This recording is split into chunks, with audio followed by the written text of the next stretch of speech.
সন্ধ্যার মধ্যে 7 অঞ্চলে ঝড়ের আভাস। আজ সন্ধ্যা 6টার মধ্যে দেশের 7 অঞ্চলে ঝড় হতে পারে বলে জানিয়েছে বাংলাদেশ আবহাওয়া অধিদপ্তর। এসব অঞ্চলে নদী বন্দরগুলোকে সতর্ক সংকেত দেখাতে বলেছে সংস্থাটি। শনিবার 24 মে বাংলাদেশের আবহাওয়া অধিদপ্তরে আবহাওয়াবিদ ডক্টর মোহাম্মদ আবুল কালাম মল্লিকের দেওয়া সন্ধ্যা 6টা পর্যন্ত দেশের অভ্যন্তরীণ নদীবন্দর সমূহের পূর্বাভাসে এ তথ্য জানানো হয়।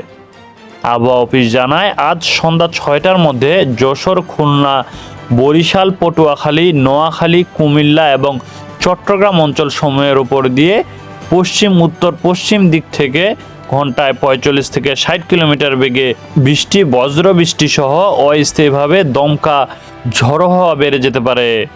এসব এলাকায় নদী বন্দরগুলোকে 1 নম্বর সতর্ক সংকেত দেখাতে বলা হয়েছে।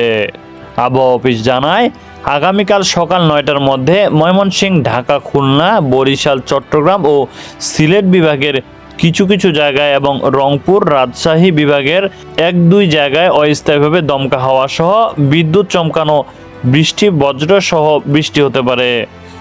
সেই সঙ্গে সারা দেশে দিন ও রাতের তাপমাত্রা প্রায় অপরিবর্তিত থাকতে পারে।